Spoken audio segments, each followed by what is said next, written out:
અને જારી માંથી જળ હાથમાં લીધું, મંત્રનું ઉચ્ચારણ કર્યું અને આમ કરીને જ્યાં પ્રેત ઉપર પોષણ કર્યું ત્યાં તો પ્રેતને વાચા ફૂટી અને પ્રેત બોલવા લાગ્યું, હે મજોને માયલી ઉમન માય રે,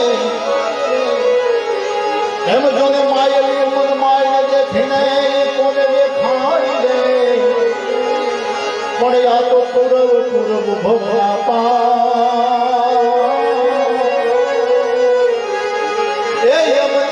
ભૂત રે ભરદાન ભૂતરા, પણ જોને પૂરવ પૂરવ ભવના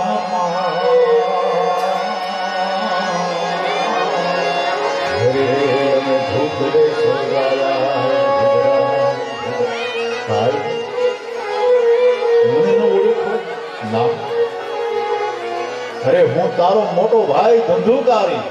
ઓહો ભાઈ તમે, હા તમારી આ દશા તો કે હા, કારણ કે બ્રાહ્મણ જેવા પવિત્ર કુળની અંદર મારો જન્મ થયો છતાં હું મારા ધર્મને ઓળખી ન શકું અને મારા જીવનમાં પાપનો ઢગલો ભરતી દીધો અને મારી આ દશા છે. પ્રેત જાતિ તો બહુ નેષ્ટ છે ભાઈ,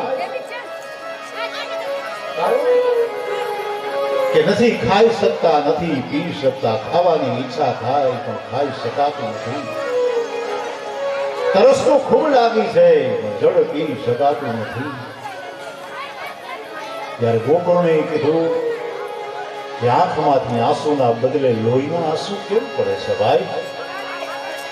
અને ત્યારે એ પ્રેતે જવાબ આપ્યો, ગોકર્ણ, સંસારના માનવીઓ જ્યારે રડે ને ત્યારે એની આંખમાંથી આંસુ પડતા હોય, પણ અમે જ્યારે ભૂત રોઈએ ને ત્યારે અમારી આંખમાંથી લોહીના આંસુ, રુધિરના આંસુ પડે. પ્રેમ જોને સ્વાર્થે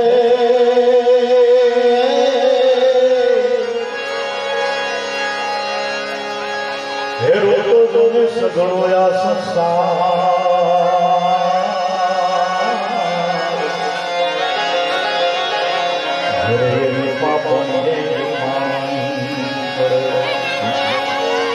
ભાતલવાડમાં ઘણી વીર માંગડો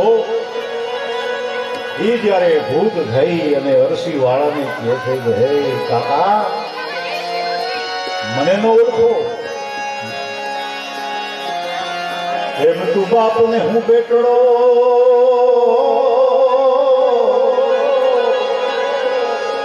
અને અરસી કાવો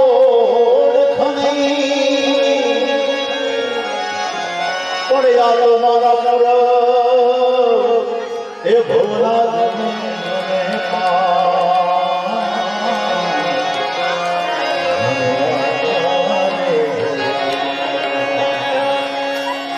માંગડાવાળાના મુખના શબ્દો આ દેશમાં ભૂતળાઓએ પ્રેમ કર્યો છે. આ દેશમાં ભૂતળાઓએ પોતાની પ્રતિજ્ઞાનું જતન કર્યું છે કે મોઢે આપેલી જીભાન ક્યારે ચૂક્યા નથી. ભૂત થઈને, પ્રેત થઈને એને પોતાનો ધર્મ નિભાવ્યો છે ભાઈ. પણ જોને સ્વાર્થ હોય સંસાર, એ જોને પાપને પાણી પડે,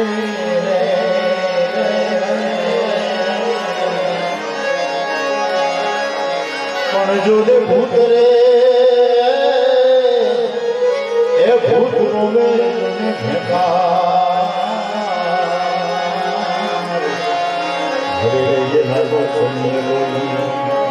ભૂત રોવે ને ત્યારે એની આંખમાંથી આંસુના બદલે લોહી ટપકે છે, અંતરની અંદર જ્વાળા બળે છે ભાઈ, સહન નથી થતું. તું તો પંડિત છો, 4 વેદનો જ્ઞાતા છે, મને તૃપ્તિ મળે, મારા આત્માને શાંતિ થાય એવું કાંઈક કર બાપ. ગોકર્ણે કહેવાય છે કે ઘણા બધા પિંડદાન કર્યા, તર્પણ કર્યા, શ્રાદ્ધ કર્યા, પણ છતાંય ગોકર્ણને મુક્તિ ન મળી. અને ત્યારે શ્રીનારાયણ ભગવાનને પૂછે છે કે હે પ્રભુ, મારા ભાઈને મુક્તિ મળે એવું સાધન બતાવો. અને ત્યારે સૂર્યનારાયણ ભગવાને રસ્તો બતાવ્યો કે હે ગોકર્ણ, જા શ્રીમદ ભાગવતની કથા તારા ભાઈ ધંધુકારીને સંભળાવી દે, એટલે એના આત્માને સદાને માટે મુક્તિ મળી જાય. બસ ત્યાર પછી સારું મુહૂર્ત ગોતી અને ભાગવત કથાનો પ્રારંભ કર્યો છે. સુંદર મજાનો મંડપ સુશોભિત કર્યો છે. પોતે વિદ્વાન છે, વક્તા છે, વ્યાસપીઠ ઉપર પોતે ગોકર્ણ બેઠા છે. મોટા મોટા સંતો, મહાપુરુષો, ભક્તો બધા આવ્યા છે કથા શ્રવણ કરવા. ધંધુકારીનો પ્રેત પણ આવે છે. તો ક્યાંય બેસવાની જગ્યા નથી. વિચાર કર્યો ક્યાં બેસીને કથા શ્રવણ કરવું. ત્યારે એની નજર 7 કાતરી વાળા પોલા વાંસ ઉપર પડી અને એને થયું કે ચાલ આમાં બેસીને કથા શ્રવણ. ધંધુકારીનો આત્મા એ વાંસમાં પ્રવેશ કરી ગયો. એક દિવસની કથા પૂર્ણ થઈ, વાંસની એક ગાંઠ ફૂટી. બીજા દિવસની કથા પૂર્ણ થઈ, બીજી ગાંઠ ફૂટી. ત્રીજા દિવસ આમ કરતા કરતા 7 દિવસની કથા પૂર્ણ થઈ. વાંસની 7 ગાંઠો ફૂટી અને ધંધુકારી પ્રેતમાંથી ભગવાનના પાર્ષદ જેવું રૂપ ધારણ કરી અને પ્રગટ થયો. પગે લાગ્યો કે ધન્ય હો ભાઈ, તારા શાસ્ત્રને અને તારી કથાને હજારો વાર કરી. તારા મુખથી કથા શ્રવણ કરી આજે હું પ્રેતમાંથી મુક્ત થયું છું. ભાઈ, સ્વર્ગમાંથી વિમાન આવ્યું છે.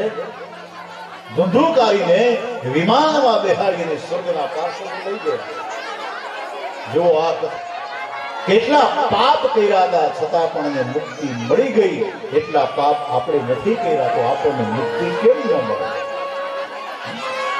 મળે? અહીંયા કથા ચાલે છે ગંગાજીના તટ પર અને યમુનાના કિનારે જ્ઞાન વૈરાગ્ય ભક્તિ. ક્યાં જાગૃત થયા જ્ઞાન વૈરાગ્ય? ભક્તિની સાથે આવે છે હરિનામનું સંકીર્તન કરતા કરતા હે હરિ શ્રી હરિ હે હરિ શ્રી હરિ.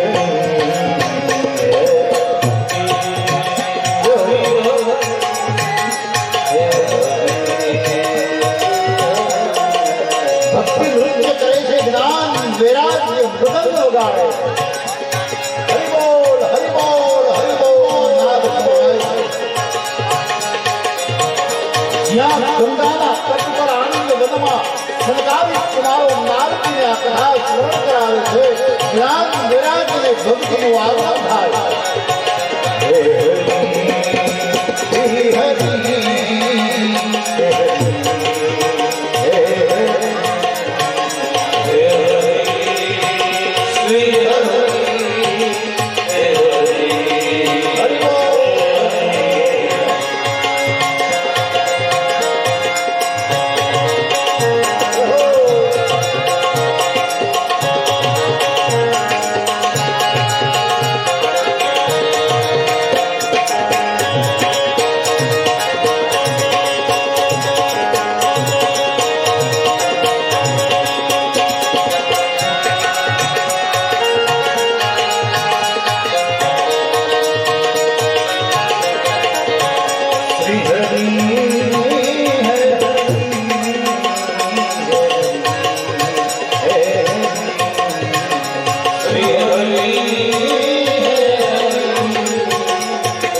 હરિ કથા શ્રવણ કરી ભગવાન શ્રી હરિ પ્રગટ થયા. જ્ઞાન વૈરાગ્યને જાગૃત થયેલા જોઈ